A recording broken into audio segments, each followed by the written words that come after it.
नबी पाक सल्लल्लाहु अलैहि वसल्लम इरशाद फरमाते हैं कि हज़रत जिब्रील अलैहिस्सलाम ने एक दफ़ा फ़रमाया कि अल्लाह तबारक व तआला उस शख़्स की नाक खाक आलूद कर दे कि जिसने रमज़ानुल मुबारक का महीना पाया और अपनी बख्शिश ना करवा सका। तो जब जिब्रील अलैहिस्सलाम ने ये अल्फ़ाज़ दोहराए तो नबी पाक फरमाते हैं कि मैंने जवाबन कहा कि आमीन, ऐसा ही हो, यानी उस शख़्स की नाक खाक आलूद हो जाए, वो शख़्स तबाह हो जाए कि जिसने रमज़ानुल मुबारक का महीना पाया और अपनी बख्शिश ना करवा सका।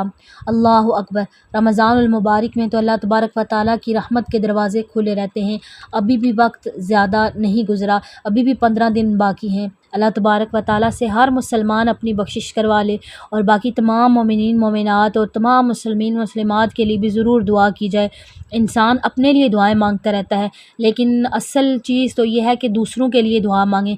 जब हम अपने लिए दुआ मांगते हैं खुद, तो हम खुद अपने लिए आमीन करते हैं, लेकिन जब हम अपने साथ साथ दूसरे इंसान के लिए, चाहे वो ज़िंदा है चाहे वो दुनिया से रुखसत हो चुका है, जो भी है, जब हम उनके लिए दुआ मांगते हैं तो फ़रिश्ते फिर दुआ करते हैं कि ऐ अल्लाह, इस जो इंसान ये दुआ कर रहा है इसके हक़ में भी ये दुआ कबूल फ़रमा।